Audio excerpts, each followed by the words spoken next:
unparalleled levels of student achievement. He'll speak to you a little bit about that, just how insane the student achievement gains that he has made that distinguish him for a 20-year career as an educational leader. Dr. Dickey has served students and families as a teacher, assistant principal, regional superintendent, chief academic officer, and chief schools officer. He has published 35 core content textbooks and professional books on school improvement. Dr. Dickey currently supports superintendents in school districts in more than 24 states. If you follow him on Twitter, he is all over the place. And we were fortunate enough to steal him and his calendar for today. It is purposely picked to do today, right before you all engage in school improvement planning. And that's a little bit what Dr. Michael was informing. This is in preparation of tomorrow to be prepared to design plans that are absolutely going to reach the gains that we want to see in a pace that we're hoping to see and that we know we have the potential to achieve. All right, so it is no more of my time on this mic, and I'm passing it over to Dr. Dickey. Thank you very much. Thank you all. Good morning, everybody. It's good to see you all. I started my career as a public educator in the state of Maryland. Initially, when I moved from Texas, where I went to undergraduate school, UT Austin, I moved to Baltimore, Maryland, and I started teaching in Baltimore City schools. And my school was surrounded by those big, tall, high-rise projects. And I had third graders, and they were reading like kindergartners, right? And so quickly I learned how to fill student gaps. I learned how to be diagnostic, and I learned how to be prescriptive because my population required me to do so. And then I went on to work as an assistant principal, and so forth. And everywhere I had the opportunity to lead, my school either made the most significant gains in the district or the most significant gains in the state. My last principalship was in Howard County Public School System, Maryland. And I inherited the lowest performing secondary school, middle school. And after just 3 or 4 years, we were the second highest performing in that school district. We went from the bottom of the bucket to the top of the bucket, right? And I didn't throw teachers away. I developed them. I kept the people because they were my greatest resource. When I inherited that school, Murray Hill Middle School, this is all public record, 9% of the students with special needs were proficient, 9. After 1 year, we jumped to like 59, 69% proficient for special ed. When I left that building, 94% of the students with special needs were proficient or advanced. The same is true for my English language learners. When I inherited that school, 24% of them were proficient. When I left, 96, 97%. My Asian student population, 80% of them were proficient in math. When I left, 100% were proficient. So we did not focus on bubble kids or low performing kids. We lifted the tide of instruction so that all kids did better. And so I'm not here to have a conversation with you about low performing students. I'm here to have a conversation with you about high quality instruction. And the assessment will take care of itself, right? So with that said, I wanted to talk to you about 3 things real fast, and then I'll jump to the content.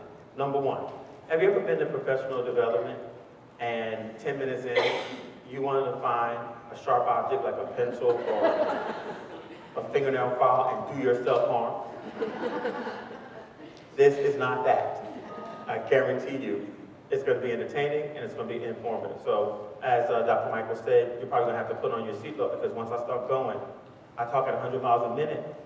And so I want you to stop me if you need clarity on something or if you have a question, okay? So it's not a bad thing. If you're using technology right now, as long as you're using it to advance this conversation, it's perfectly okay. If you're using it to check an email, and I make my way around this room and I see you in email, you know I'm going to manage my classroom. Okay. Secondly, now I'm supporting school districts in about 24 states.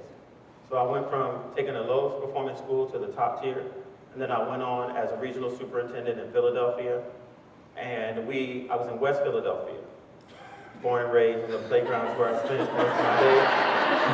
I was in that neighborhood, guys. And here I'm in this really tailored suit in that neighborhood, right? And so you know what I was up against, but guess what we did? After 1 year, we demonstrated the most significant gains in all of Philadelphia.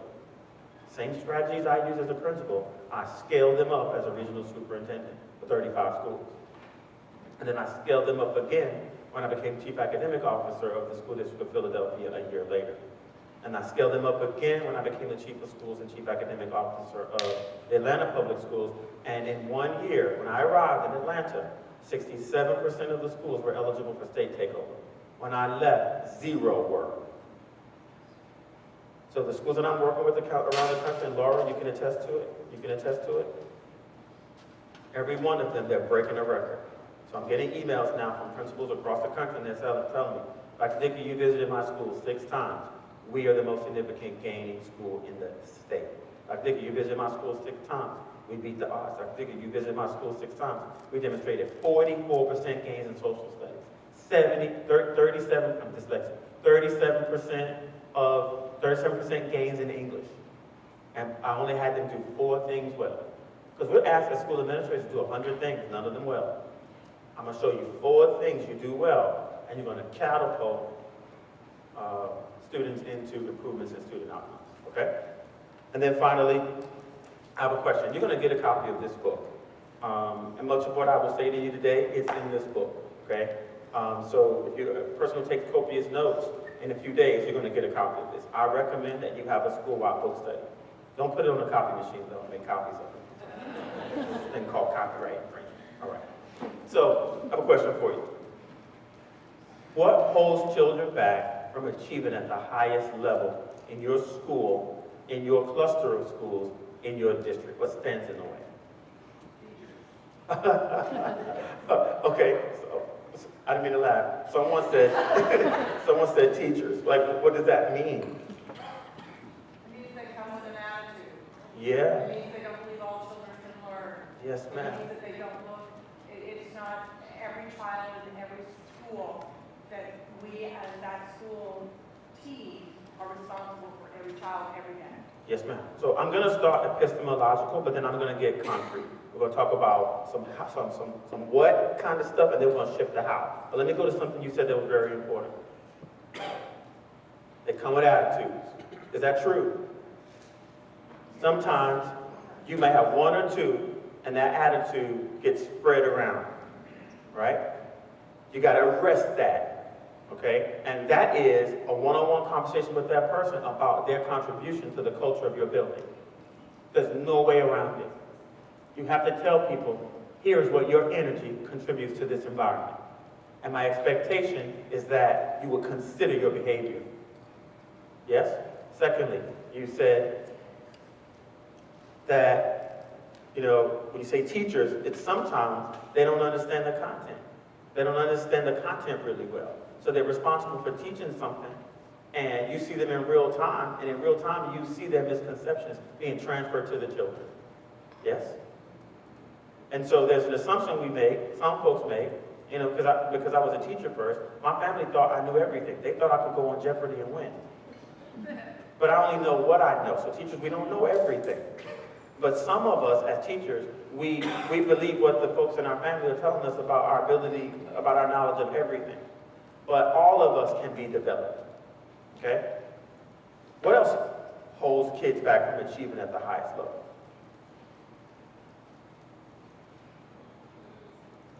Mindset. Whose mindset? Students' mindset. So like maybe learning is not important. Maybe they're not intrinsically motivated to learn. Maybe you got to hold out a carrot in front of them to get them to do what's right for their own benefit. And that's true for the kids developmentally. The hypothalamus is underdeveloped. And because the hypothalamus is underdeveloped, they don't see tomorrow. They don't see the consequences of paying attention today or tomorrow. And so what we have to do is to create a culture in our building that celebrates learning, that celebrates acquisition of new skills, acquisition of new ability. Right?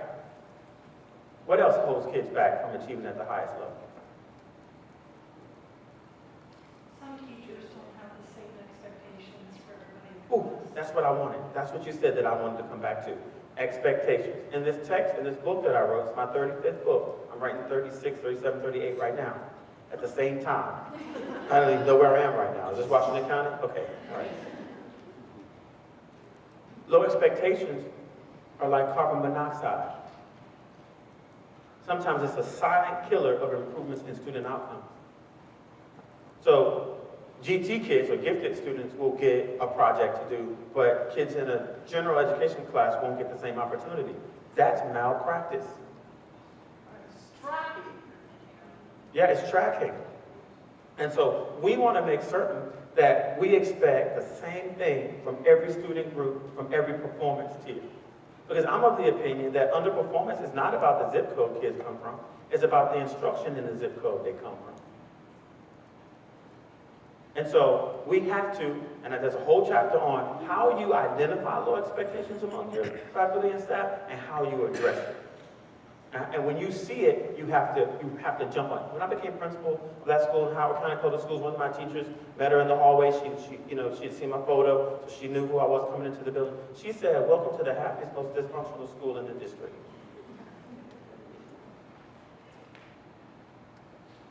And what does that tell me about her? It told me that she took pleasure in the calamity. Because where there's underperformance, people love to work there because they can bring their low expectations with them. And so this conversation today is about helping you to make sense of, identify, make sense of, and develop a plan for not only low expectations, but the thing that is greater than all the things that we called out according to Dewey. Dewey said most of the things we called out are things that we can't do anything about, like they don't come to school on time. They're not exactly motivated. Those are things we're going to inherit when kids come in August or September. We can't do anything about what we inherit. But what we can do something about it by making sure that our teachers become experts of the content area. And that's hard because they teach multiple content areas. Which means they need access, and it's going to make some more sense in a minute, they need access to common instructional knowledge, language, and tools in order to serve kids effectively. We've been saying for a long time we need to align curriculum, instruction, and assessment, but curriculum means knowledge, curriculum means content. Instruction means the language you use when you're instructing. So if you're teaching on main idea, and you don't use the word too broad, are you really teaching main idea? Because too broad is the subject of the text that's often confused with the main idea. So what language do we use when we're teaching a particular concept? And then we're requiring children to use that language. So when they write on the PARC assessment, they use the language that we've been loading during daily instruction. So curriculum is knowledge of the curriculum. When you hear curriculum, think knowledge. When you hear instruction, think language. And when you hear assessment, think tool. What tools do you have at your disposal, do teachers have at their disposal, to make sure that kids are getting instruction of the highest quality? Because I believe that, and it's consistent with my experience, no matter where kids come from, they can achieve at high levels if they have equitable access to high quality instruction. All right? Take a read here. What do you think about that quote?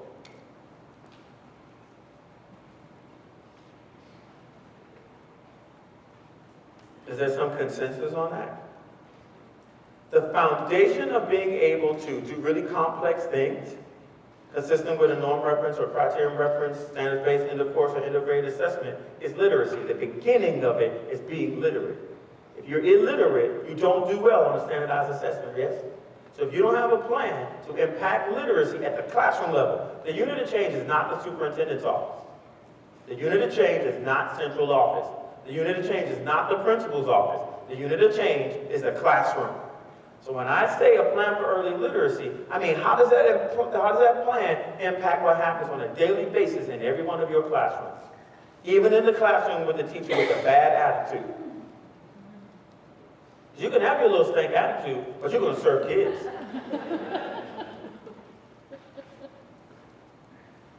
I'm sorry, that was inappropriate. So I want to have a conversation with you real fast about equity versus equality. What's equity? Equity refers to the principle of what is just. It refers to a process that engenders fairness. So equity is about a process that makes things fair. So look at that image. You've seen this image before. A really popular image. What is equity? Equity is giving kids access to something that makes things fair. Makes what fair? And what is equality? Equality is the outcome of access to equity.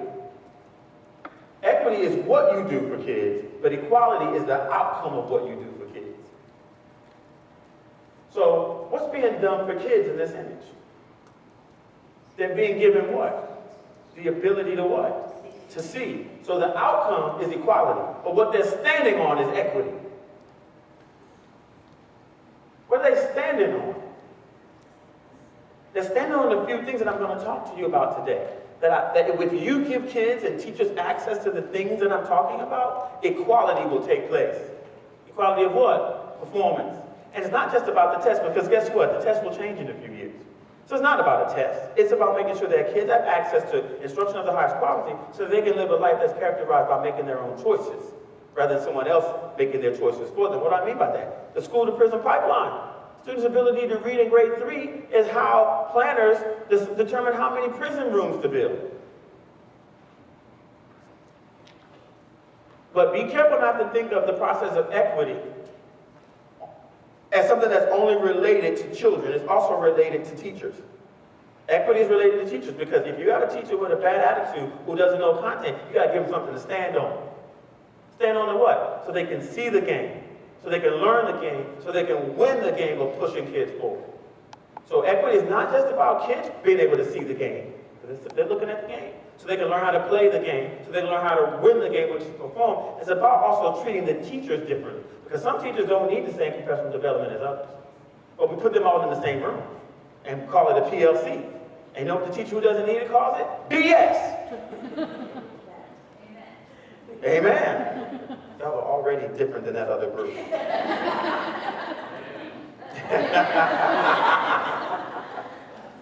So what's my point? Equity is about ensuring that we give our teachers and we give our children something to stand on. And what do they stand on? What I'm going to share with you, I don't want you to think of in a linear fashion. I don't want you to think I do 1, then I do 2, then I do 3. They all have to happen at the same time. Because some people, I hear principals say this all the time. My first year, we just focused on behavior. Malpractice. You got to focus on behavior and instruction at the same time. Or we just focus on culture the first year. Or the first year I just observed, and you just let them run amok. So these things have to happen simultaneously. And what are they? 1, what are the kids standing on? They're standing on integrated literacy. I'm going to explain to you what that means. They're also standing on cognitive pluralism. I'm going to explain to you what that means. So I'm going to do some what, and then I'm going to show you some how. Because good PD is supposed to do this. It's supposed to tell you what, and it's supposed to give you a tool to go get it done. Okay? They're also standing on content and interest-based reading. Think about your school improvement plan. Are these terms built into them? And they're also standing on quality Tier 1 instruction aligned to the state standard. So I'm going to cover these right now. Let's go. Let's define literacy, okay? What does it mean for children to become literate? Because I think that people say all the time, you know, I'm all about literacy. I got a passion for literacy. But you don't understand what literacy is conceptually. Not you personally, but they. Like, I'm all about literacy. Well, define it. Here it is. Literacy, integrated literacy, what we want kids to be able to stand on, what we want teachers to be able to stand on is a diagnostic and prescriptive. That's just fancy for needs-based. A needs-based learning opportunity for children. Needs-based learning opportunity for children across grades, K-5, pre-K-5, across content areas. We want them to be exposed to opportunities that are characterized by decoding fluently. We want a good early literacy program, because you say early literacy is important. Early literacy development is important. We want kids to be able to decode fluently. That's what it means to be literate. So that you see the words on the page and you can pronounce them. That's decoding. That doesn't mean you understand them. That means you just call them out. Which means that's step 1. So can children call out words on pages in your classroom? If they can't call it out, they're what people call reading below grade level. But there's more to literacy and reading below grade level and reading on grade level. Here's the second thing. They have to also, at the same time, be able to create meaning as they read. Hear me. The human brain has to understand 95% of what it reads in order to turn around and use that text to do something. Good instruction is not about calling out the words. Good instruction is about understanding the words you called out and creating opportunities for children to understand the words that they've called out on the paper. You ever see a kid read something and then you ask them a question and they can't answer the question? That's because they can decode it, but they don't understand it. So many of the children in your building, do you serve any children who read below grade level? One or two? Okay. Let me submit something to you. They don't read below grade level. 90% of them don't read below grade level. They understand below grade level. They create meaning below grade level. So they saw the word transportation, but they don't know trans means across, and port means to carry, and TION is the process. So they read the word transportation, but they don't know it's the act or process of carrying something across. So they're illiterate. They read it, they sounded it out, they don't know what it means. So they're in a classroom, and they see the word personification. Or they see the word, let me do benevolent. They see the word, let's do benediction. They see the word benediction in the text, but they don't know that Benny means good. And that DIC in the middle of a word means to say. And that TION is the act of a process. So they don't know that benediction is a process of saying something good. So they're illiterate. But we want them to do well on a park assessment. We want them to do well in life. But all they can do is call out words. So my question to you is rhetorical in nature. To what extent are you satisfied with daily instruction that's happening in your building when you don't see opportunities for kids to decode and create meaning? The kids are performing down here, but the teacher's being evaluated up here. The kids are creating meaning down here, but the teacher has a soaring evaluation. I came today to impact what you're satisfied by. And then the third part of, y'all, you can say amen. The third part is, what makes a child literate? What makes an adult literate? Not only can they call out the words, which is decoding, but they can create meaning as they read, but then they're able to use the content to go up the pyramid of cognitive demand. Stay with me. It's not just about reading the text and understanding what you read. It's about what you do with what you read. That makes you literate. You don't believe me? The PARC assessment, 40% of the student's test score, 40% of the PARC score is related to how kids write about something they read. Reading is breathing in. Writing is breathing out. Reading is breathing in. Speaking is breathing out. And if their teaching and learning opportunities are not characterized by all three of those, with the crescendo being using what they read to do something more complicated, kids don't get the proficiency and beyond. Now, what do I mean by using the content to ascend the pyramid of cognitive demand? A whole lot of instruction that keeps kids at lower levels of performance is instruction that's characterized by simply remembering what you read. Johnny crossed the road. What did Johnny do? Johnny crossed the road. You didn't do it. You didn't build a rocket. You didn't get to the moon. You're still on the ground. So a lot of our instruction just says, okay, did you remember what you read? Yeah, I like that story. Yeah, I liked it.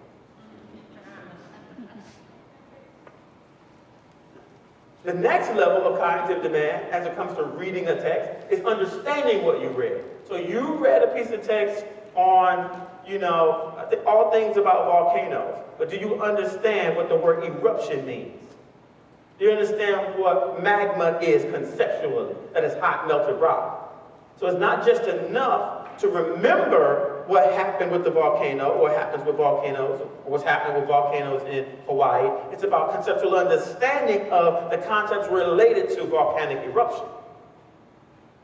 Is our instruction intentionally requiring kids to ascend the pyramid of cognitive demand on a regular basis? Not just in the ELA block, but in every block where kids are reading and should be literate. You should be literate in social studies. You should be literate in science. What does it mean to be literate? Decode, create meaning, and then use the text to do something.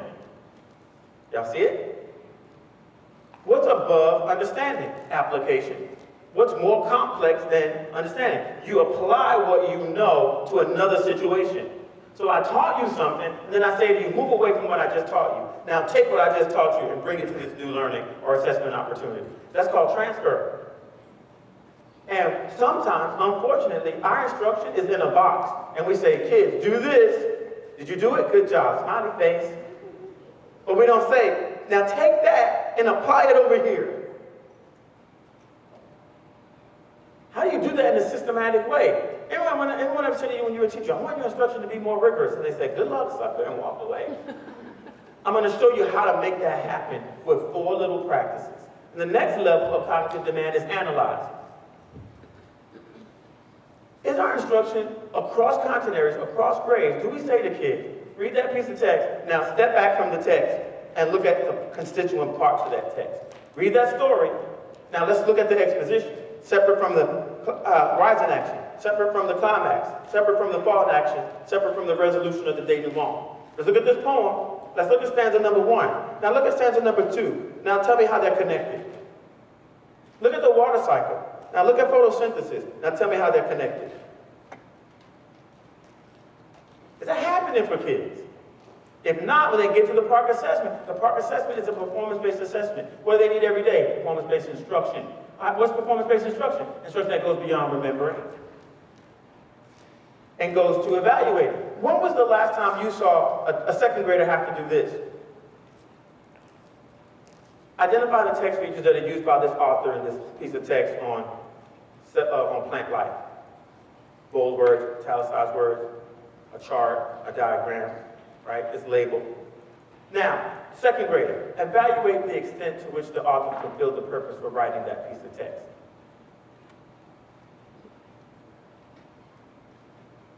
Is that happening for kids? Not just gifted and talented, but all kids. That's the standard. Dr. Michael said it. That's the standard. The standard is not only identify the text feature, but have a discussion, evaluate the extent to which the author successfully used text structures to fulfill the purpose for having written that text. That's a second grade conversation. Not reading a big book on Curious George. Curious George went to the museum. Curious George got lost at the museum. Crap. Malpractice. I'm being facetious, but you get my point? And then finally, create. The Shangri-La, the Sistine Chapel of literacy instruction, is instruction that requires children to create something that did not exist. So if you read a bunch of poems, what should you be able to do eventually? Write one. I used to think, I used to send my kids home from the Housing Project to Baltimore with little books that we put together. So they wrote a series of poems. They wrote a series of stories, and they will publish their own book. That's creating. Because we're so concerned with completing a worksheet, we don't give kids an opportunity to create something. Because when you create it, you fully understand it. You read a bunch of stories, should you be able to write one? You see a bunch of circuit systems in a science class, should you be able to create a circuit system using some wires and a battery? Its daily instruction should require kids to create something that doesn't exist. How do we ever get another Sistine Chapel? How do we ever get another Mona Lisa if instruction is characterized by straight rows and speak when you're spoken to?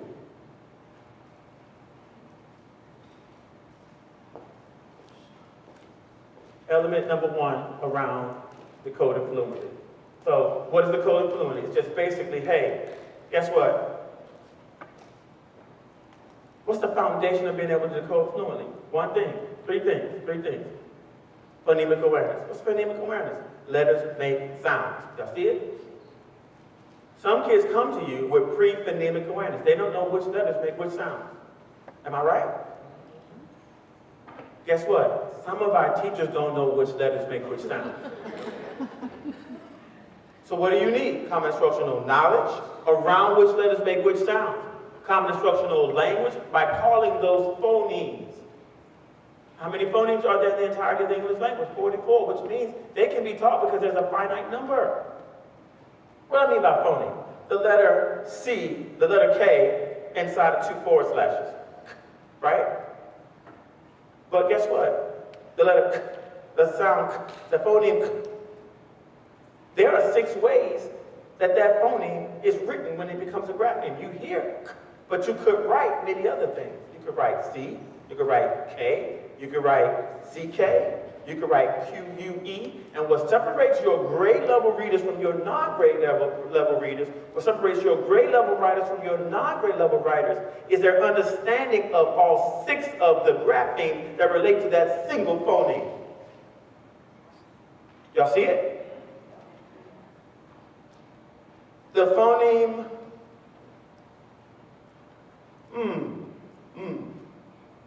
can be written as a grapheme 4 different ways. The letter M, the letters MM, the letters MB, the letters MN. Y'all see it?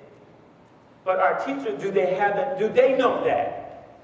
So that they can give kids a diagnostic and prescriptive access to instruction aligned to what's holding them back from being able to decode fluidly and create meaning as they read and consume information and literary text to ascend the pyramid of cognitive demand. You're going to pay now, you're going to pay later. You're going to pay on the front end, the quality tier 1 initial instruction. You're going to pay on the back end and a whole bunch of interventions.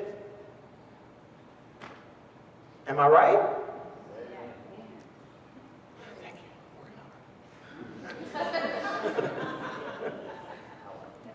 So what am I asking you to do? Are you satisfied if you don't see a phoneme and grapheme chart in every classroom in your K-5 building? Kids won't learn how to spell if they don't know the relationship between the phonemes and the graphemes. Because the phoneme, you hear it, the grapheme, you write it. So people will tell you all the time, spelling doesn't matter. Yes, it does. Try to get a job and you can't spell. Try to get a job and write a resume or a cover letter and you can't spell.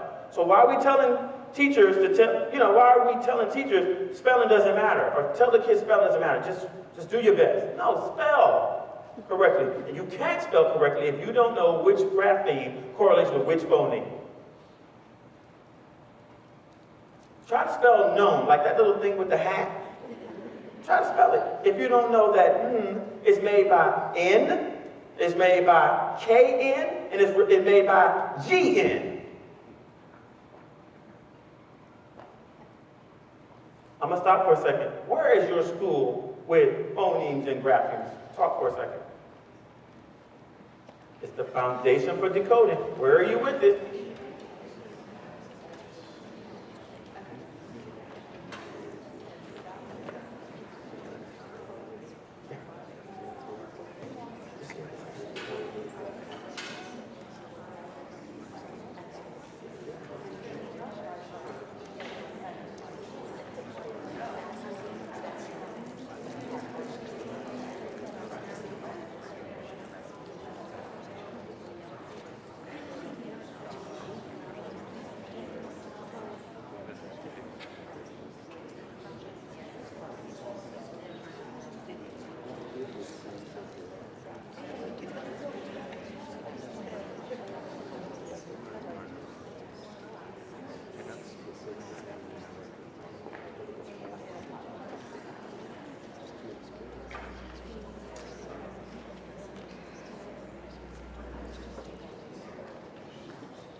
Okay, so I apologize for the brevity of time.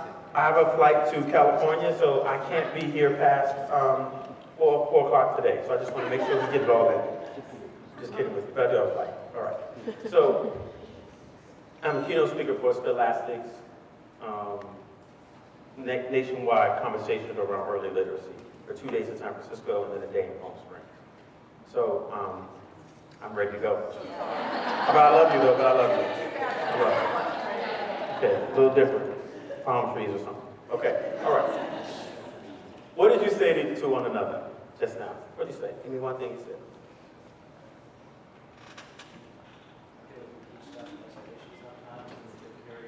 Yes, sir. So we're teaching stuff in isolation and sometimes there's no carryover, aka transfer. What else did you say about phonemic awareness, phonemes, and graphemes? What did you say? I said I would never have teachers put them up, as you suggested, all the different ones for children in like a kindergarten classroom. Oh, no. Because that's where the window is in kindergarten for understanding the phonemic awareness piece and being able to assign those. I'm a speech language pathologist by trade, so I'm with you on some of this. However, I would never show that. Kids need to see things in the context. Oh yeah, they need to see it in context. So it's better when they see it in context, but sometimes they need something to refer to. Like you moved on from, but sometimes they need a reminder that shows up 3 ways. And so I don't think putting it on the wall puts it in their head. So I agree with you on that. And I don't think you put all 44 of them up because it's overwhelming. You put the ones up you're working on. Yeah. Okay, okay, got it. What else did you say? Nothing? We talked a little bit about the lack of knowledge sometimes from the teacher's part, that they might not know the core ways, the content. Yes. Yeah. And, you know, there's a TH voiced and there's a TH not voiced. And if teachers don't know that, you can't transfer what you don't know. Like, I don't have $30 million, so I can't give you $30 million, sir. And so this is happening instructionally in classrooms every day. This is why your professional development plan, that's a part of your school improvement plan, has to acknowledge the fact that there may be some gaps there among the teacher's knowledge that you have to fill. And it's not about going to go buy a program, because we are over-programmatized.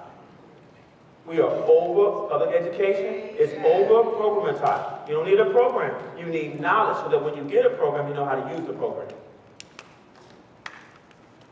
I'll take that clap, thank you. So when you go out and buy something, in fact, people will tell you, I have stuff that's aligned to the standards. It's aligned. I want you to know that word aligned is code for something. The word aligned is code word for they are aligning. There is no substitute for knowledge. So it's not about a program, it's about the knowledge you bring to teaching a program. Which is what you got to build first, so that you know what program to buy, if you need a program. Okay? But I don't think you need a program to teach 45 phonemes and their correlative graph names. You just need to know what the phonemes are. And then you need a piece of instruction paper and a Ziploc bag. Old school. Not this new stuff. What is this new stuff? Okay? All right. Now, meaning. Remember, we're talking about decoding fluently and we're talking about creating meaning as a part of literacy. What does it mean to create meaning? Remember I said many of your kids don't read below grade level, they create meaning below grade level. So then how do you create meaning on grade level? Here are the 6 strategies. What's strategy number 1? They gotta remember, just memorize sight words. Whatever happened to those little cards, those black and white sight word cards? In context. In context. Whatever happened to those sight words? So we're reading a piece of text on frogs, and the kids see the word there, and they see the word there. Do they know the difference in what they need? They just got to remember and be taught what they are. There's no way around that. That's memorization. So people like the bottom of that pyramid of cognitive demand, where remembering is there, here's where you get a chance to teach kids some remembering stuff. Word families. Guess what, guys? There are only 37 word families in all of the English language. 37. Which means it's finite, which means it's doable. Like, you know, ITE makes kite, right? Makes, what other word? Good, you know something. Are our teachers aware of the impact of children not knowing those word families?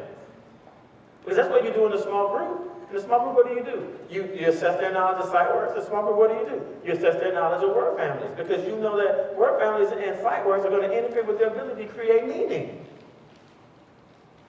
Third one, word parts. I have something so cool. You know why kids don't understand what they read in the page? Because they don't understand what they read in the paragraph. Because they don't understand what they read in the sentence. Because they don't understand phrases. Because they don't understand individual words. Because they don't understand word parts. So your kids will never get the proficiency on anything if we are not strategically and intentionally teaching them word parts. Let me show it to you. Watch this. 97% of the words that kids will ever see when they encounter text, no matter the grade, no matter the discipline, come from these 3 pages. 97% of the words that kids will see come from 30 prefixes, 30 root words, and 30 suffixes. Do our teachers know these so they can transfer them to kids? Not out of context, Madam Pathologist, but in context. I'm watching you.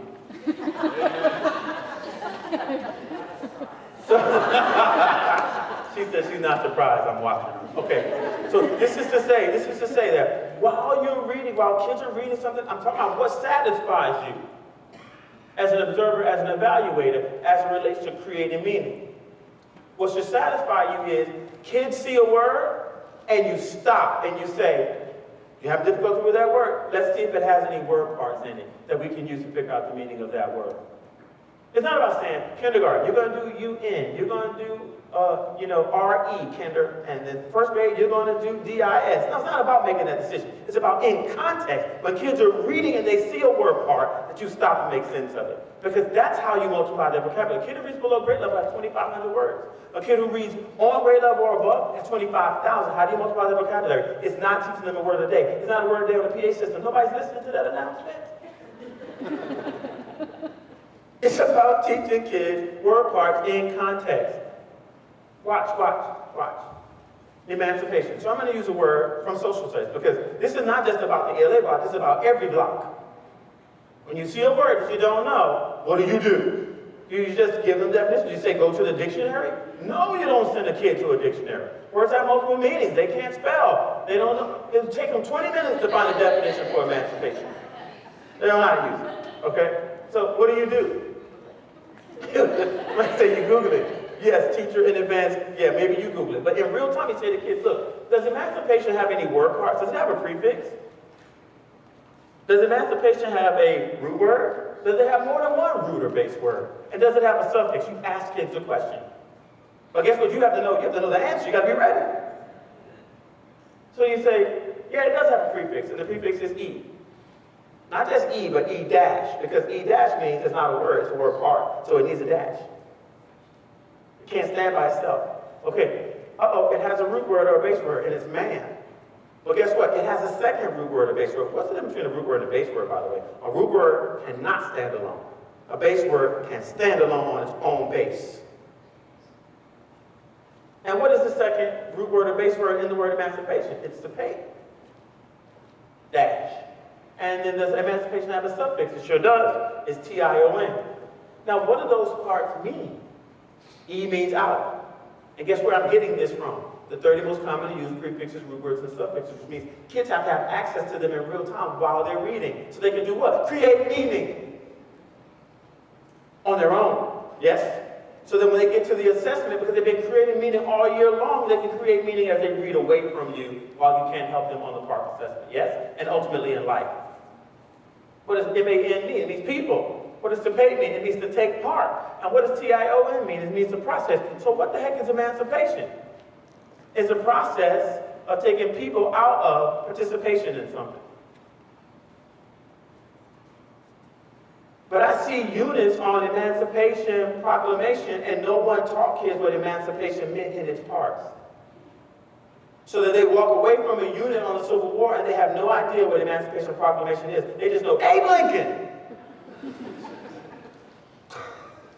But conceptually, they're not creating meaning as it relates to that word. Now, what's proclamation?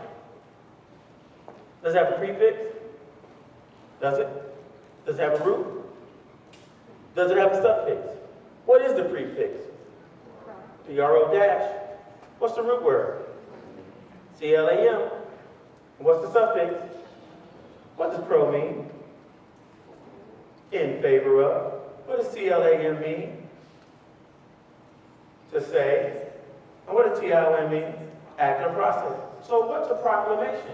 It's saying that you're in favor of something. It's the act of saying that you're in favor of something. So what's the Emancipation Proclamation? It's the act of, it's a statement that said folks were in favor of people coming out of taking part in something. Is this happening for kids? Tell the truth. It's got to happen systematically for you to be satisfied. It's got to happen in the ELA block, it's got to happen in the social studies block, it's got to happen in the science block, or you're not satisfied with that instruction. You said you want kids to do better. How do they do better? Create meaning as they read. How do you create meaning as you read? You understand word parts. This applies to other content areas. Look at this, mathematics. Percentage. Does it have a prefix? Does it have a root word? Does it have a suffix? What does T-R-E-P-E-R dash mean? Out of. What does C-E-N-T mean? 100, not 100. 100. Not 100. And what does A-G-E mean? Measure up. So what's a percentage? A measure out of 100. Is that happening for kids? The same is true for words in science, like metamorphosis. Does it have a prefix? Does it have a root word? Does it have a suffix? Yes, it does. M-E-T-A. What's the root? M-O-R-P-H. What's the suffix? S-I-S. What does meta mean? It means to change. What does morph mean? Shape. What does S-I-S mean? Process. So what is metamorphosis? Process of change of shape. Kids, if any unit on metamorphosis and no one does this with them, but we want them to create meaning as they read.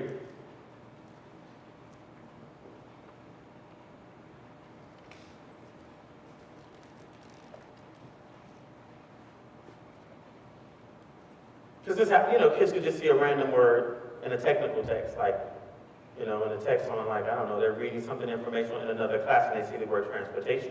This is a teaching opportunity. Are you satisfied when people skip over this? How do you get a satisfactory or above evaluation and you're not helping kids to create meaning as they read? Because if you don't, they will never be able to climb this pyramid. They'll be able to remember stuff, but they won't be able to analyze and apply and evaluate and create. With someone next to you real fast, what are you thinking?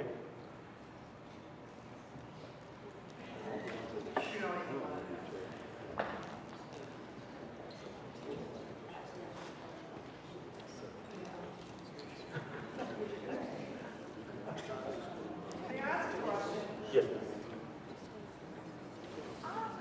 I'm just curious, because vocabulary, I feel like is the weakest in the building. And so, how, like, I'm bothered. I'm a believer. I'm not sure I'm a believer like that, because I'm wondering if the Greek and the Latin and the roots and all of that is not equally important, or can't have the same impact.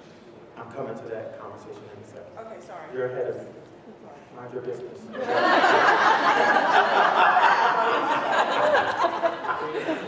Okay, so what did you say to the person sitting next to you? What did you say?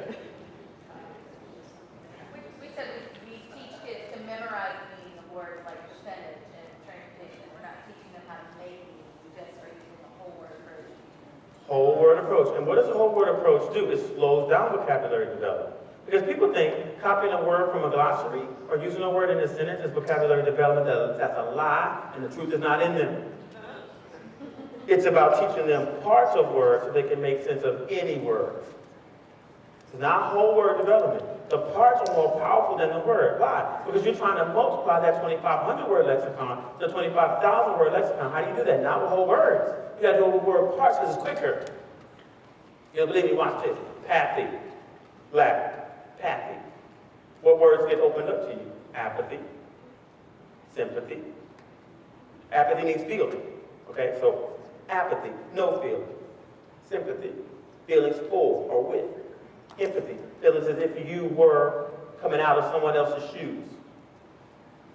And antipathy, feelings against. Watch this one. Telepathy, to send feelings. So you need to multiply that vocabulary. F-I-D, faithful or true. Fiduciary, fidelity, infidel, perfidious. You need to multiply that vocabulary, not with a word, but with a word part. Y'all know that's good. I drove an hour and a half to say some good stuff. After I flew all night from Little Rock to tell you some good stuff. Watch this. B-E-N-E. What words get open? Beneficial. Beneficiary.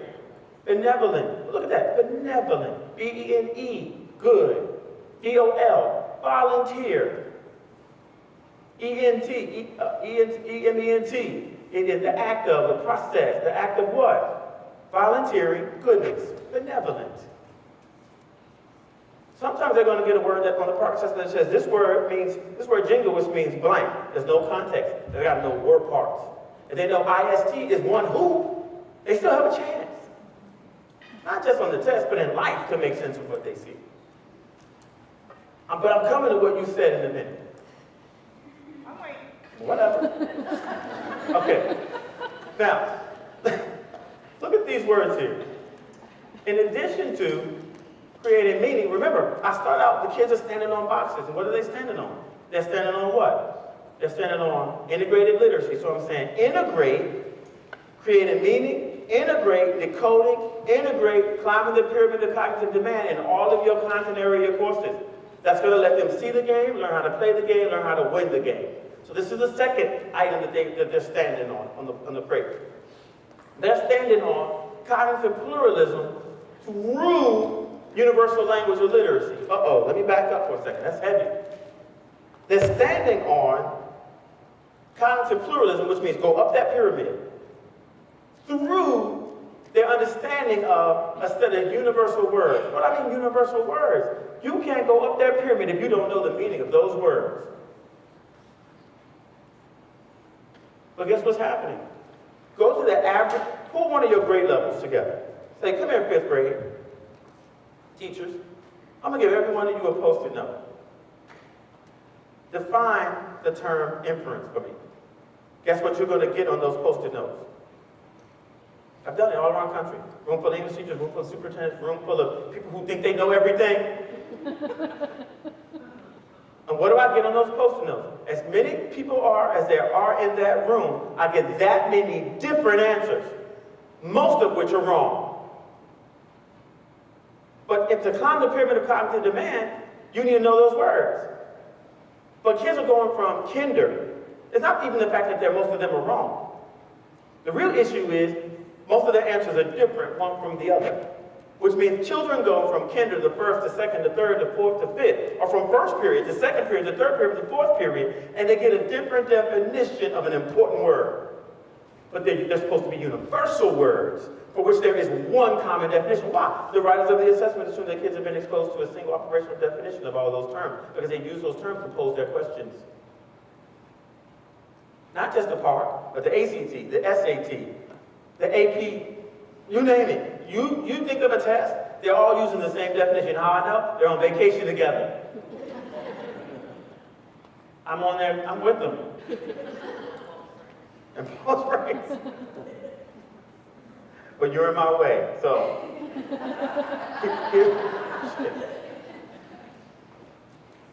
Watch this, y'all. I'm just gonna talk about some of those words. What's the summary? Think to yourself for a second. It's a brief statement that contains the central ideas of a longer passage. Think about your teachers. Would they have said that? Think about your children. Would they have said that if you asked them, what's the summary? Let me do it again. Let me do another one. Inference. What's an inference? It's a logical assumption based upon facts or information from the text combined with prior knowledge and or experience. Do another one. What does analyze mean? It means to separate material into its constituent parts or elements. What's the summary? It's a brief statement that contains the central ideas of a longer passage. You need me to do another one? He said, go for it? Go for it. Point of view, it answers the question, what is the author's attitude or perspective toward an event or an idea? Why is it important for these definitions to be operational in nature? You know I'm talking about operational value. You put a -1 inside of 2 operational value bars, you get a +1. So what are we trying to get out of kids? Positive growth. So what do we need to put around our definitions of key terms? Operational bars with every teacher in every grade in every discipline. Well, I hear teachers saying, well, I like to give kids kid-friendly language, kid-friendly definitions. Malpractice. Give them the language. I want a kid-friendly. But it's unfriendly not to give them access to the actual language that will be used on the assessment. And so what do you need, Washington County? You need one definition of what it needs to analyze. That crosses content areas and grades. And when you get that, watch children take off. Am I right? Okay. Now, what are the kids standing on? What are the kids standing on? They're also standing on, in order to see the game, win the game, play the game. What is this thing called equity? They're also standing on content and interest-based reading. When I was a teacher in housing projects in Baltimore City, my kids, I had a majority boy classroom, they wanted to read stuff that they wanted to read. And you know what I did? I let them read it, and I should have, but not that alone. Because when they got to the state assessment, they had to read something on ancient Chinese secrets. Y'all know that commercial from like the 80s or something. You too young, you don't know.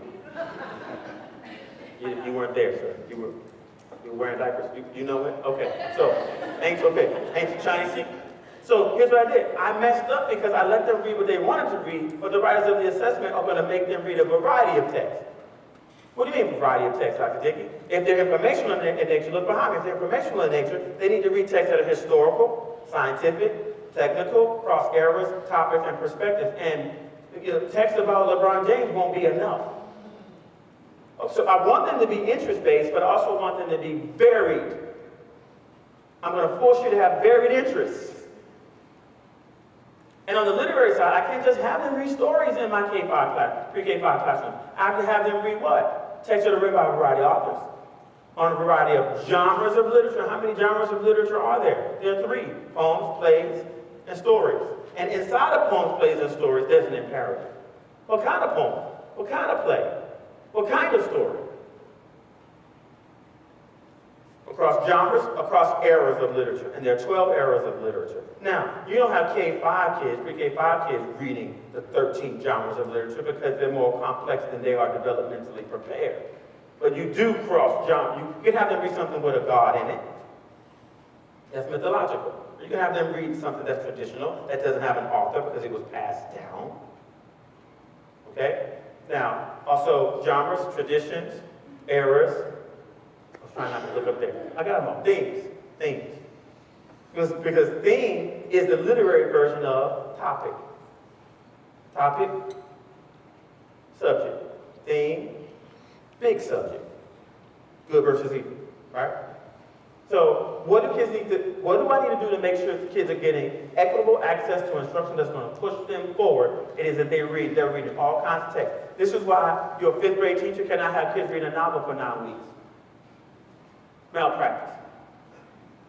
They have to read a variety of texts. Y'all with me? Okay. Now, finally, you're going to love this part. This is one of my favorite parts of this presentation I put together last week.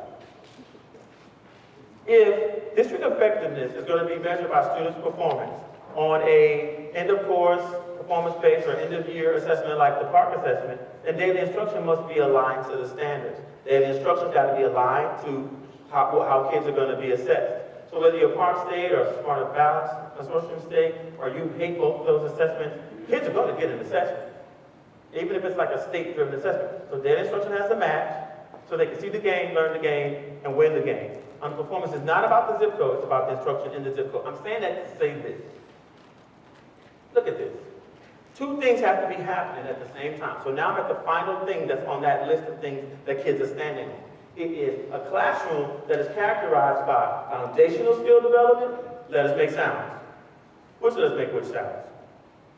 Which graphemes correlate to which phoneme? But in addition to that, so that's this lane. All right.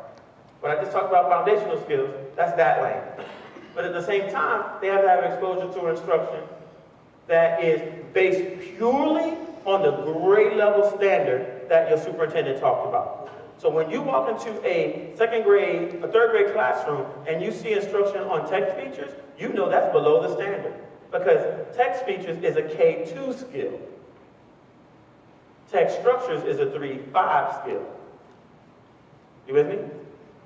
So which means that I have to have a resource to help me to know if kids are getting actual access to a grade. It'll look good, but it's for the wrong grade. So you need some access to some tools to help you to make sure you know what kids are getting, okay? Now, look at this lane. You see that? Sometimes our K2 and even our 3rd grade classrooms, they keep separate foundational skills and standards. Foundational skills, learn how to read. Standards, read to learn how to do something more complex.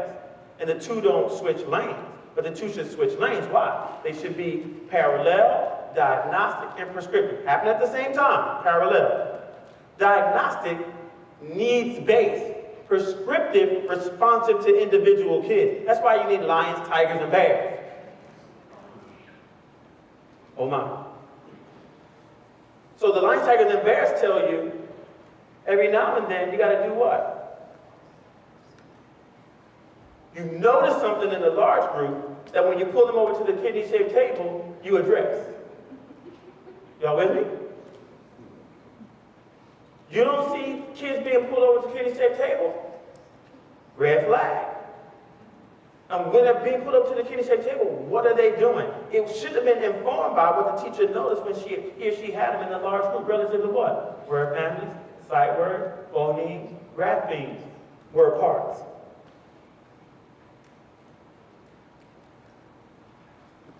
So let me talk to you a little bit about the evolution of the state standards. So I led in the state of Maryland. 98% of my career was in the state of Maryland. There's a through line between and among the state standards. And I'm going to show you that through showing you ELA. So these are the standards for ELA for the state of Maryland, because you're a Common Core state, we're a Common Core state. Even though people hate the word common, like the left hates common. No, the right hates common. The left hates core. So let's not call it, just call it standards. Because there's nothing, whatever you call it, it's still main idea. So whether you're on the left or you're on the right, kids still need to be able to read a text to determine its main idea. There's no new skill under the sun. Kids still need to know characterization is the process by which author reveals the personality traits of the character. Kids still need to know how to identify the text structure used by the author to compose the text, whether you call it Common Core or not. Okay, amen. So let me show you what's happening with the standards. Currently, in grade 3, kids have to do these 10 things. Notice I'm saying 10. But I didn't put 10 up there. Why didn't I put standard number 10 up there?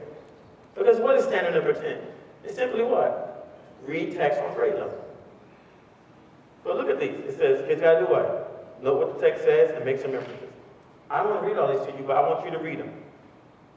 Identify key details. Determine main idea. Look at that one. That's standard number 3 in your state standard. Look at a piece of text and step back and see how what? The individuals and the events and the ideas are connected. What's that sound like? Ascend the pyramid of cognitive demand. What does that look like? Evaluate, analyze. Is it not? So when people say, I hate the Common Core, well, then you hate thinking. People hate stuff they don't even know what it is. Like, I hate bananas. I've never had a banana, but I know I hate them. That sounds ridiculous, doesn't it? Determine main idea. Look at that. Determine the meaning of words is so important. It's one of the 9 or 10 skills that kids have to know in grade 3. It's so important. Why did it make it to that list that was produced by the National Governors Association and Chief Schools Council? Because they understand that you can't ascend the pyramid of cognitive demand if you don't know the words that make up the text so that you can ascend the pyramid of cognitive demand. Look at that. Determine point of view. Draw information from different formats. What does that mean? Kids have to go look at a chart, look at a diagram, and pull information. That's all that is. What is this? Identify and evaluate a text feature that's used. So why does the author use big red letters? To draw my attention. Why does the author put a picture of a rose? Tell me to visualize what a rose looks like. That's all that is. Look at that. Analyze author's argument and then integrate information from multiple sources on the same topic, which is basically what? Research. Go read 3 pieces of text on volcanoes and then write a speak about volcanoes. What the devil is wrong with that? Watch this. Literary text standards. Watch this. Why did I put a star there? It's the same. So we're saying to kids, learn how to know what the text says explicitly and draw some inferences using informational and literary text. So guess what's happening across the country? People are collapsing standards. So you're going to get fewer standards in a few years in Maryland. Why? Because it's the same thing. You just changed the text. You went from informational text to using a story or a play or a poem. But it's the same skill. Why? Because we want kids to be able to do what? Transfer. So you need an approach, not a program, an approach to instruction or a curriculum that pays attention to that. So it doesn't put standard number 1 on the informational side of the curriculum and then jump to standard number 6. But instead it goes 1 informational and 1 literary. Why would you bless you? Why would you want to go one information, one literary? So let students know it's the same skill. Look at that star. Same skill. Look at that star. The same skill. Look at that star. Even though a literary point of view and informational text point of view are different, it's the same skill. Informational text point of view, opinion on something. Literary text point of view, the position from whence the story is being told or conveyed or related. First person, third, but it's still point of view. That's why the star is there. Watch this. Why did I draw a line through that? Because it looks like there are 18 or 20 standards, but there's not actually. You ever see somebody speed up to a red light? You're not thinking genius, are you? So why do we tell teachers, hurry up and teach? Hurry up and teach. So you can hurry up and assess. So you can hurry up and find out kids needed more time if you're teaching. Genius! So why am I drawing a line through these standards? Because it looks like there are 18 standards that have to be taught over the course of 180 days. But they're not 18. They're 17. They're not 17. 16. They're not 16. They're 15. They're not 15. They're 14. So why are you in a hurry? Talk to somebody next to you. What are you thinking?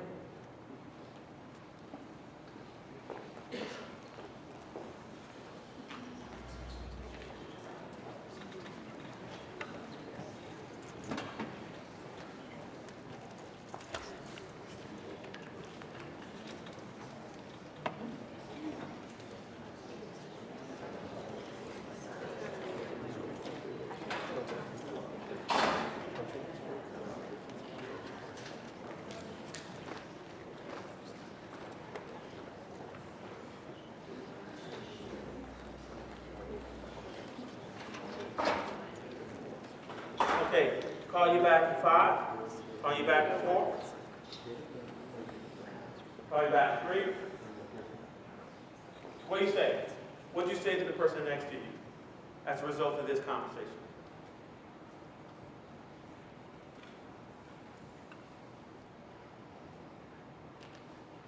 We want kids to have access to instruction of the highest quality aligned to the expectations of the standards. What do you say to this chart? What do we say to teachers as a result of seeing this chart? What do we put in our school improvement plan as a result of seeing this chart? Yes, ma'am? Say it. Less what? You're right, less what?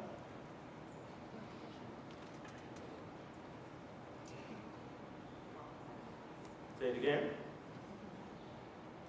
You're right, less what? Well, less is more, less information, less strategies, probably more common. Yeah, so I'll come right to you. It's saying, look, all that I think is stressful to me, some of it is self-imposed. Yes, ma'am. You have the time and space to develop deeply. There it is. That's connected to that self-imposed stress that we put on ourselves as teachers. And that we say, hurry up and cover the content when there is no hurry. Because they're fewer, but they're more dense. Okay? Yes, sir? Less the quality or the quantity? Yeah, it's about quality over quantity. Same as you in the math class. It's not about sending kids home with 15 problems for homework. It's about sending them home with 3 questions that were carefully selected so that you can assess their acquisition of new skill and new ability. You don't need a 20-question assessment to figure out if kids know something. You can give them 5 questions and figure out if they know something. Okay, watch this. Common instructional knowledge, language, tools. So we're talking about Tier 1 instruction, the instruction that kids get from day 1 in your classrooms across your ability. 3rd grade standard says what? Kids have to do what? Determine main idea and do what? Recount key details and explain how they support the main idea of a text. But then that standard in 5th grade becomes a little more complex. How so? They have to determine more than one main idea and then take another step. Do what? Summarize the text. You see it? And then that same standard gets a little more difficult in 6th grade. How so? Kids have to determine, look at the language switch. See the language switch? It switched from main idea to what? They're synonymous. They're synonymous on the informational side. So our teachers know they're synonymous on the informational side. So you need a tool that teaches teachers this kind of stuff so that they don't misinform children. So people talk about vertical articulation and all they do is get in there and complain. When they should be looking at the expectations of the standard and how it drifts a little bit or goes up a little bit based upon the grade. And then they have to summarize the text what? Distinct from personal opinions and judgment. So then what has to happen? Your superintendent said it. Standards-based instruction. How do you take that and provide kids with standards-based instruction? Here's how you do it. Look at this. Watch this. See that same standard from 3rd grade? It says what? Determine main idea, recount key details, and then explain how they are supported by the main idea. Remember, I'm trying to get kids to go up that pyramid of cognitive demand. So what's the first thing that teachers need to know? That main idea is what the text is mostly about. Why? Operational definition of that term. What's the next thing that teachers need to know? So you should be able to distinguish between main idea and what? Topic. Why? Because topic is what? Too broad to be the main idea. When kids get to multiple choice question, guess what? One of the answer choices will be too broad. But if you teach a main idea and you never use the word too broad, you're not teaching main idea. You teach a main idea and you never taught the word topic means subject, you're not teaching main idea. You have a passion for teaching, but no power therein. That was a scriptural reference. Y'all hear this? Y'all didn't catch that. Look at that. You should be aware that the main idea is not always found in the first sentence of the text. In fact, it's seldom found there. But teachers across this country are telling kids that the main idea is in the first sentence of the paragraph. 9 times out of 10, it's not there. So you have teachers who have a passion, but may not have the knowledge that matches the passion. Look at that one. So you should be aware that in some cases the main idea is not stated at all. It's actually latent, which means you have to figure it out. Students need to be aware that recounting the key details is a prerequisite for being able to determine the main idea, and that the key details are too narrow to be the main idea. One of the answer choices is going to always be too broad, and one's going to be too narrow. But teachers teach a main idea, they never use the term too narrow. And your program won't prompt them to do so. You got to have a knowledge of it. So even if the program doesn't prompt, you know to say too narrow to kids. And look at this one. In order to support the determination of main idea, students need a great deal of practice for distinguishing between ancillary words and phrases and important words and phrases. What do kids highlight when you give them a highlighter? Everything. So this element of the standard is saying, make sure when you're teaching main idea, teach children to carefully select the details that support the development of the main idea and distinguish those from those that do to those that do not. And then what do you need? Look at that, look at that. Look at the top of that page, and look at the top of that page. It's the same standard. What else do you need? Remember, knowledge, language, and then what? Tools. What is this? Jesus, what is that? A box that says, read this text and tell me the topic. A box that says, read this text, tell me the main idea. Read this text, tell me a detail that supports the development of the main idea. Tell me another, then tell me another one. And now, what do I need you to do? Explain how the key details support the development of the main idea. What did we just do to that standard? One little piece at a time. So you know what that is? That's the PARC assessment. One little piece at a time. You need a tool that is teacher-proof. You need a tool that is attitude-proof.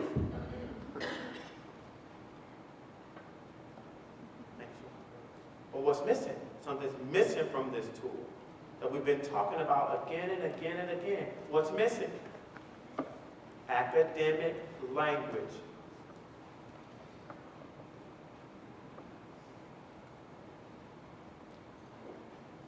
Why do you want those words right there on the spot where kids are doing the work? So that there's no confusion about what topic means, what too narrow means, what main idea means, what determined means. You should be able to walk up to any K, first, second, third, fifth grade teacher, kid, and say, what does determined mean? And they should say to you to figure out. Why? Because they're going to see determined in every grade, in every content area. You know how you accelerate progress? Use those words in that word bank. So Scholastic is in the process now of developing what they're referring to as scholastic literacy, which has my ideas embedded inside of it. I'm one of the main authors of Scholastic Literacy Program internationally. And so you will see these resources embedded inside of it. Okay? Now, look at these questions. Think about that third grade standard and look at those questions. What do those questions have to do with that standard? Take a moment.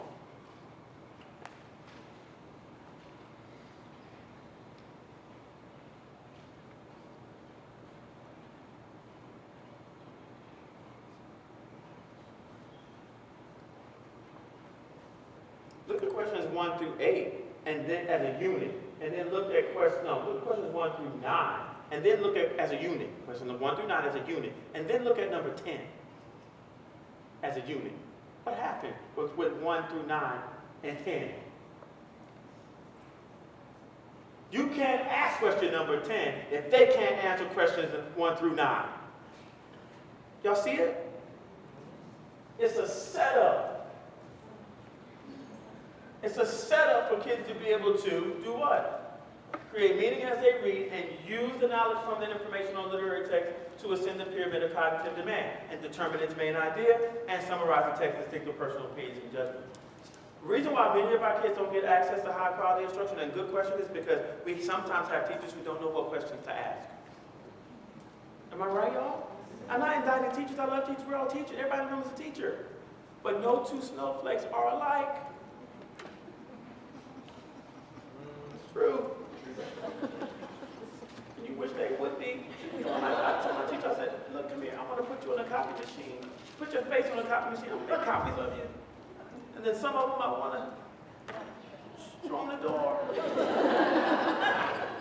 Because they don't have the right questions. Look at that. Look at this fifth grade standard. Determine 2 or more ideas. Determine 2 or more main ideas. Watch this interpretation. Okay, let me ask you this question, because I'm almost done. How long are we going to unpack the standards? How long have we been unpacking them? 8 years, y'all. So you need a tool that already has them unpacked for you. I've already unpacked them for you, K-12, for all continents, all subjects. All continents, all grades, I've already unpacked them. So that you can, in your PLC, you can say, now let's look at what's been unpacked. Get a new problem. Don't have the same problem every year. Some texts have more than one idea.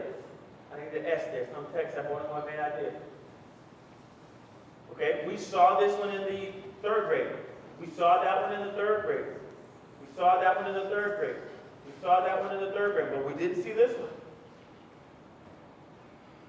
Once they determine the main idea or main ideas, then they have to summarize the text. What's a summary? It's a brief statement that contains the essential ideas of a longer passage.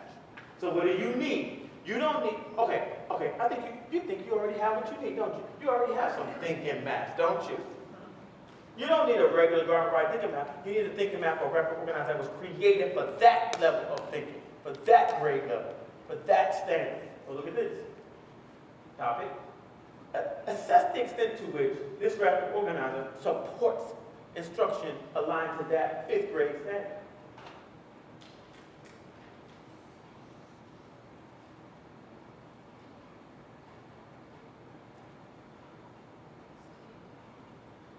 See how it's different than the other one? No, a nuance, but it has an opportunity for them to determine more than one. Yes?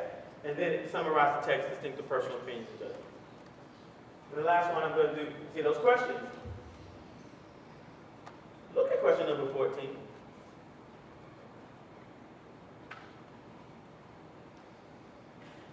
Do kids know the difference between a summary and a paraphrase? Do the adults know the difference between a summary and a paraphrase? Summary, the original text is this big. The summary, the subsequent or consequent summary is small. Paraphrase, the original text is this big. The paraphrase, same size. Just use different words without losing meaning. But kids summarize a paraphrase in a text question, and because the adult who was supposed to transfer that knowledge to them didn't know the difference themselves because they were relying upon a program. And then finally, this is my last one here. I'm going to shift to something else for my last 10 minutes. is the 6th grade standard. The 6th grade standard, everywhere you see an asterisk, the 6th grade standard is different than the 5th grade standard. You see those asterisks? So then what do you need? You can't use the 5th grade graphic organizer for main idea for the 6th grade central idea. You got to have one that was written specifically for that expectations that is inside of that standard. So here's the standard. Determine central idea, explain how it's conveyed through particular detail, and provide a summary, distinctive personal opinions and judgments.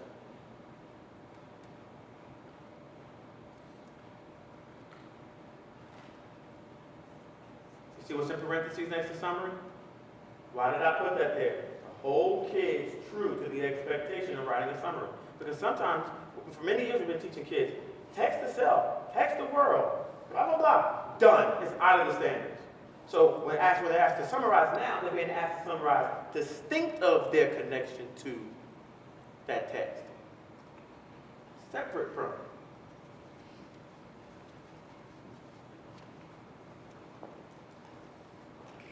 And then there's a set of questions that have to be asked related to that standard. And look at that. Oh! You know what some people are saying? Yeah, absolutely. I taught kids how to determine the central idea of the text and explain how it's conveyed through particular details in the text and how to compose subsequently a summary that's distinct to personal opinions on judgments from 9:15 to 9:35 on Tuesday. You can't do that in that small period of time.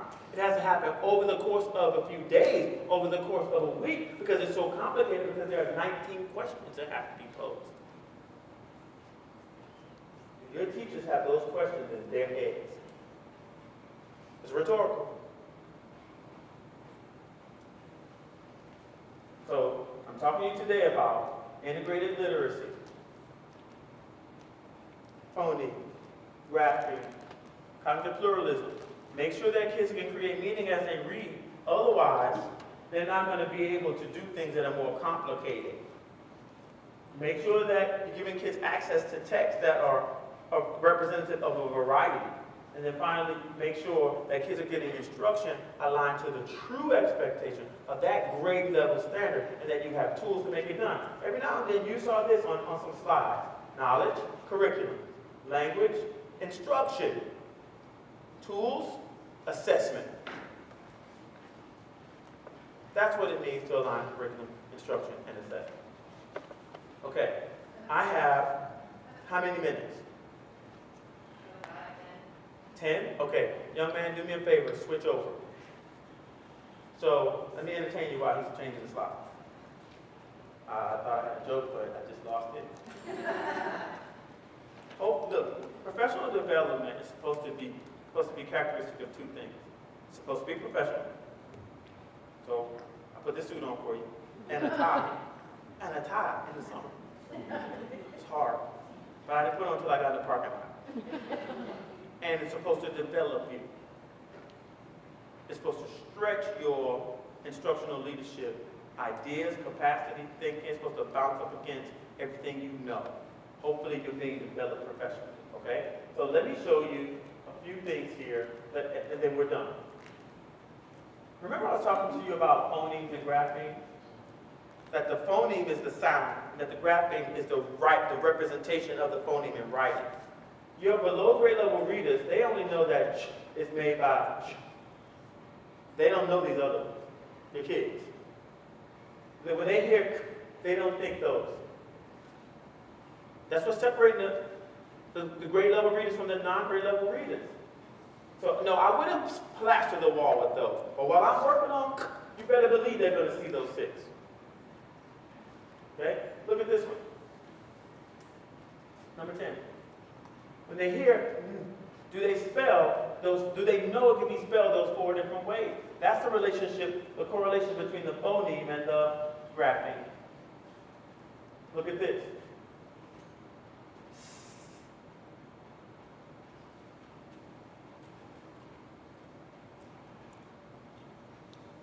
Are kids getting access to all 6 of those?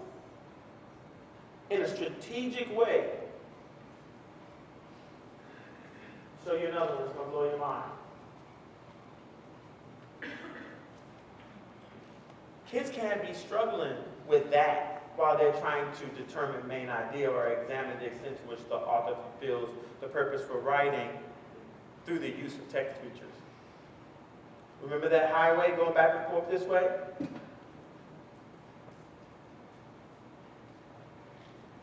Look at number 22. Shh. That's why they can't spell. Your highest performing kids know what sound to make when they see those on paper, not your lowest. So what's your plan to make sure kids get access to those? Is that a part of your school improvement plan as an elementary school? Look at those short vowels and long vowels.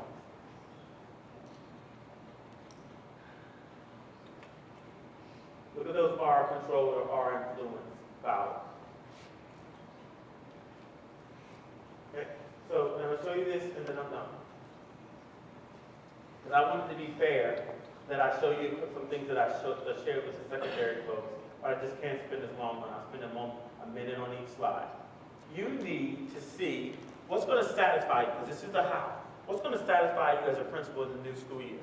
You want to see objectives on boards that are performance-based in nature. That's number one, performance-based in nature.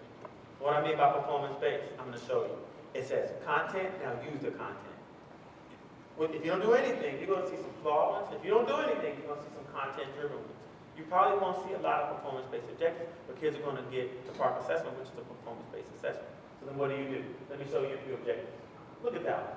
Students will be able to use a jigsaw to state the main idea of the paragraph, of a portion of a text. State the main idea of a portion of a text. What kind of objective is that? It's flawed because it has the word jigsaw in it, because jigsaw is not content.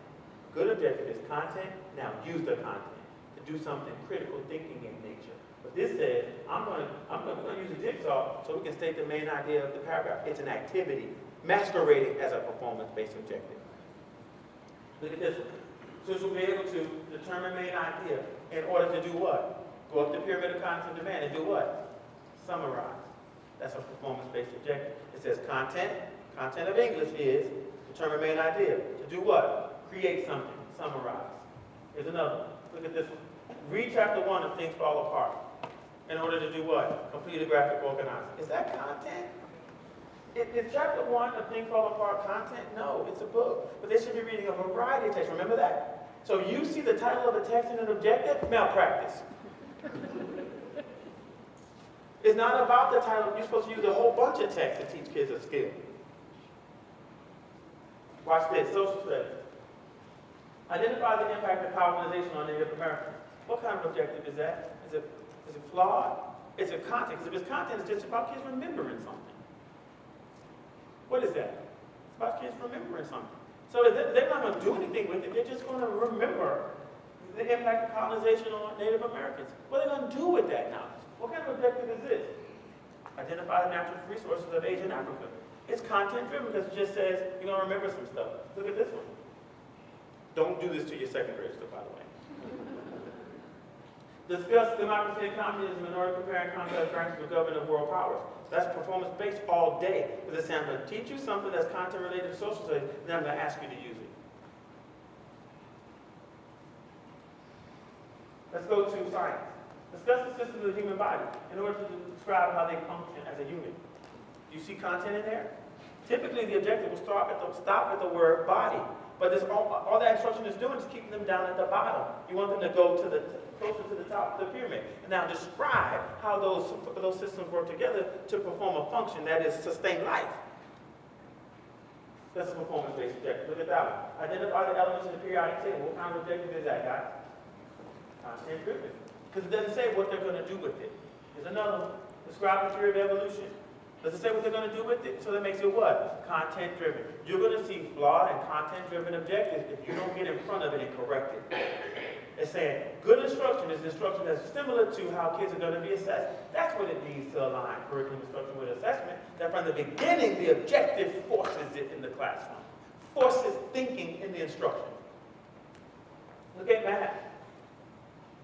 Students will be able to count by 1 to 10. Watch this. 1, 2, 3, in unison. 4, 5, right? What did you just do? Nothing. You just remember 10 numbers. What are you supposed to do with your ability to count to 10? Use it to compose and decompose composite figures, like put Legos together. So I say 9, you pick up 9 and click them together. So that you associate abstract number 9 with 9 blocks. Y'all see it? The objective will stop with count. Oh, this is rigor. The rigor is in what you do with your ability to count to 10.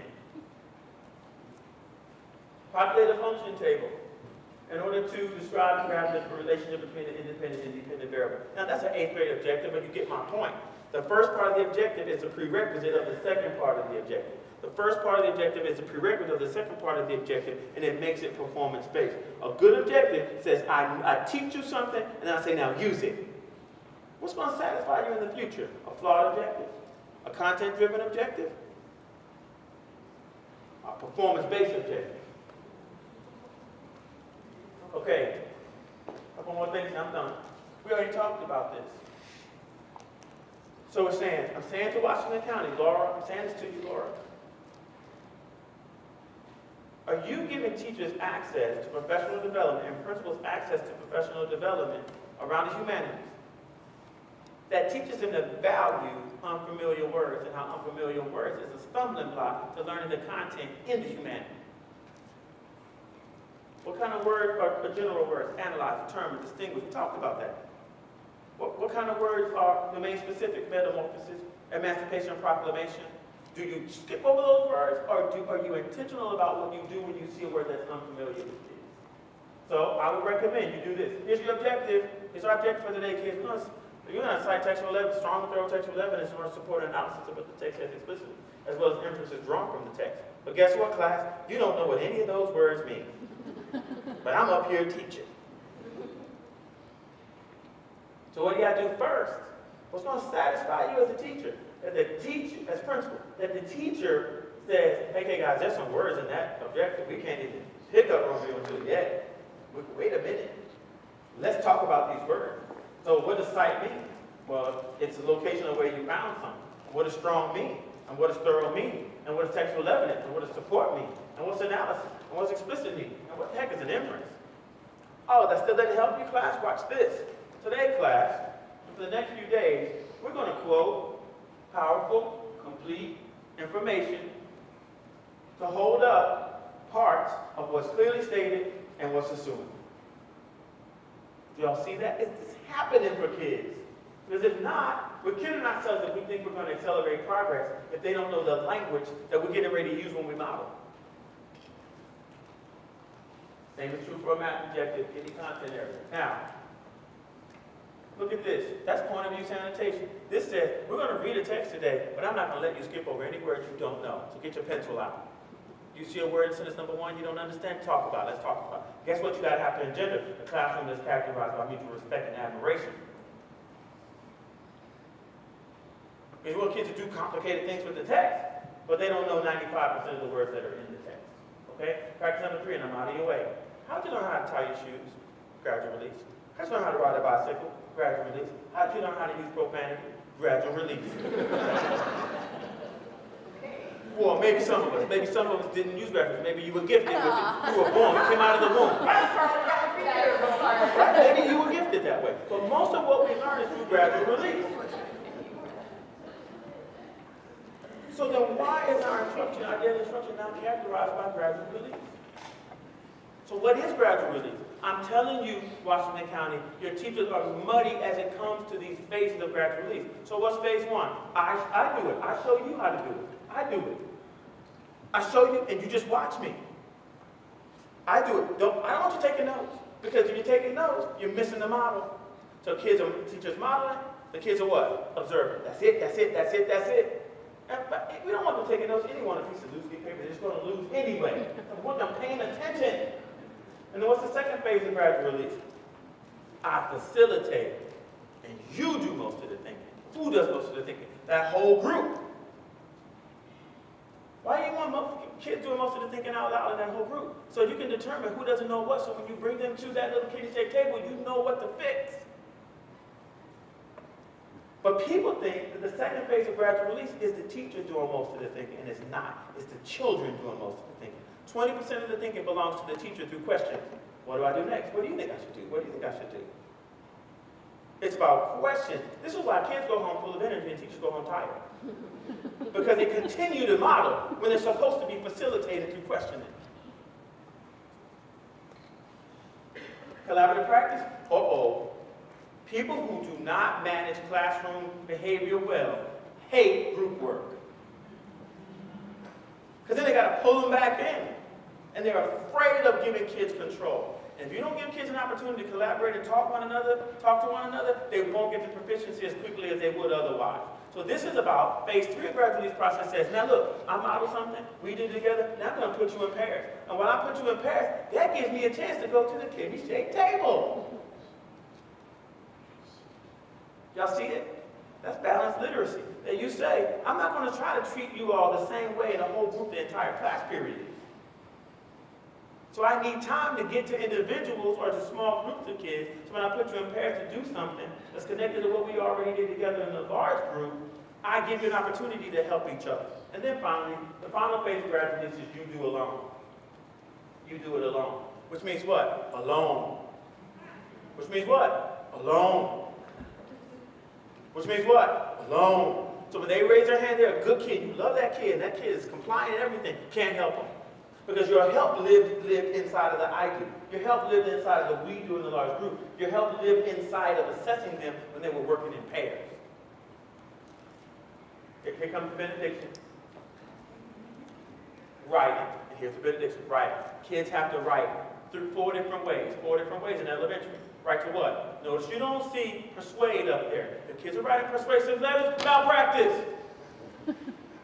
Because persuasive is not in the standards. It was replaced with opinion, which is stronger than persuasive. So what do they have to write to do? They have to write to inform, K-12. They have to write to explain. They have to write to express an opinion, K-5. 6-12 is to construct an argument, which is more sophisticated than opinion. And then they have to, in K-5, they have to write a narrative. What does it mean to write to inform? Give you information about something. What does it mean to write to explain? Explain a process. What does it mean to write to share an opinion? You just basically say, what do you think? And then finally, what does it mean to write a narrative? 3rd, 4th, and 5th grade, we cannot be guilty of telling kids that your narrative needs a beginning, a middle, and an end. We have to say exposition, which is introduction to character setting, sometimes a conflict. We have to say rise and act. We have to say climax, highest point of attention. We have to say fall and action. We have to say resolution, the denouement. But we're still saying beginning, middle, and end in K and 3, 4, 5. And when kids get to part and they see exposition, they fall apart. So what do you need? You need a tool that makes sure you use common instructional what? Language, relative to the standard, which is in your curriculum. And you can't write those ways, those K-5 ways, if you don't understand text structure. You can't, that's why you need a sentence starter if you don't understand text structure. Sentence what's the thing called? Sentence starters. Sentence starters are a crutch. Because if you don't understand what you read, you need a crutch to help you to get started. If you don't understand what you read, then you need some kind of strategy. Circle, underline, cross out. You need race. Restate the question. What's your name? James. Watch this. We tell kids all the time, when you answer a question, restate the question first. Watch this. I want you to say, what's your name? Give you something. What's your name? What's my name? He answered the question. He started answering the question by saying, what's my name? But I asked you a question. Just answer the question. Give me your name. What is your name? Don't do that anymore. You see the point I'm trying to make? We say to kids, restate the question, when what we should be asking them to do is answer the question. Not restate the question and then answer the question. Just answer the question. But we create those crutches for kids because they don't understand text structures. Watch this. And I'm done. I promise you I'm done. If you're writing an informative, an explanatory, an opinion, or a narrative, or just those 3. You're writing one of those first 3 types of text, what do you need? You need to know how you're going to structure it. Otherwise, your writing goes off the cliff. Otherwise, you say things like, how many sentences do you say? How many sentences do you want me to write? I want you to answer the question. But if you understand text structure, you can answer the question. So what is that? Descriptive text structure. What's a descriptive text structure? It's a text organized to give you information about one thing, or one person, or one place. So what kind of text are you writing if you are using the descriptive text structure? Text that tells you about one person, place, thing, or idea. What kind of text are you writing? Informative. So when you're writing informative, you need to think descriptive. What's compare and contrast text structure? It is a whale is like this, a shark is like this. So it's comparing two things. It's structured that way. What kind of text are you writing? You don't have to answer. Sequential. Order, without time. First, next, then last. What kind of text are you writing if you're using that text structure? Chronological, chrono, time. Logical, L-O-G, order, I-C-A-L, related to. If you're using chronological, it's a text that's related to order using time. What kind of text are you writing? Cause and effect text. Something cause and effect. It rained, it flooded. Cause, effect. It rained, it flooded. Prompt solution text is the same thing as the cause and effect text, except for it does one thing that the cause and effect text doesn't do. It offers a solution. It rained, it flooded. Cause, effect. Problem. It rained and it flooded. You have a problem? What's your solution? Build it down. But our children don't know, because some of our teachers don't know, there's a small nuance difference between the way a cause and effect text is structured and the way a prompt solution text is structured. They're cousins. They're like first cousins. I'm done. So on your way to listen to Laura for 30 minutes, let me ask you a question. Give me two people. I used to think, but now I think. I was in this conversation with you today. I came in thinking, this is Harvard University program. I learned when I was at Harvard. I used to think, but now I think. Give me two people. Say something. I used to think, but now I think. Give me one. I used to think that vocabulary was really important. Common language was really important. Now I think it's even more important than I thought that it was when I walked in the door. Yes, ma'am, thank you. Because it's an accelerant when we all get on the same page across grade levels and disciplines. That's why I'm taking entire school districts off of state takeover at 1 year. Because they're saying, oh, we're going to do these 4 things. What are we going to do? An objective that's performance-based. Teach words, not let them skip over any words. What are we going to do? Use gradual release to deliver the content. And number 4, have them write. Reading is breathing in, writing is breathing out. One more. I used to think, but now I think. Thank you for that, my new friend, whom I continue to watch. You sign my book, aren't you? Yes, ma'am. I'm going to personally sign your book.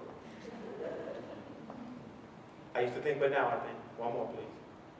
This helps me to know if I did a good job. Please help me. I need some feedback. I used to think, but now I think.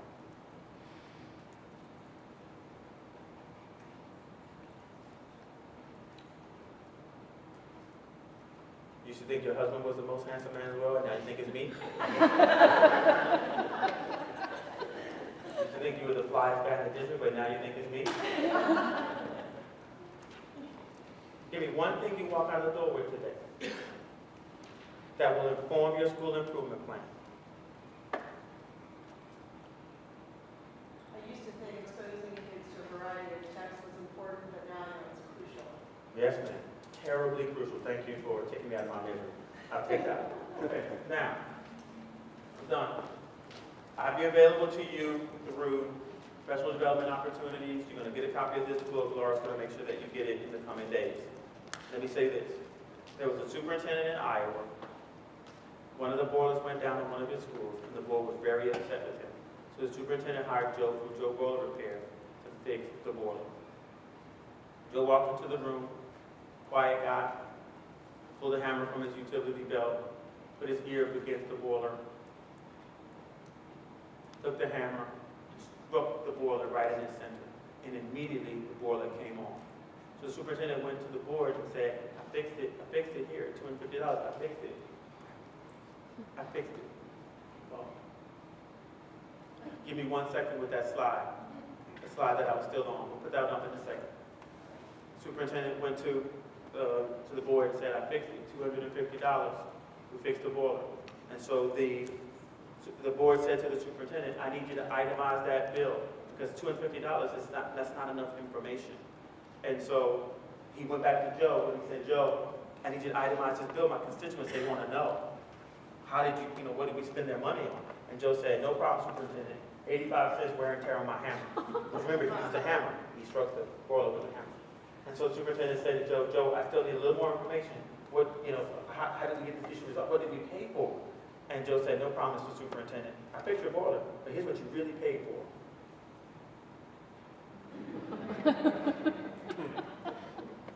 I don't know why in the world we made improvements in student outcomes and school improvement planning so difficult.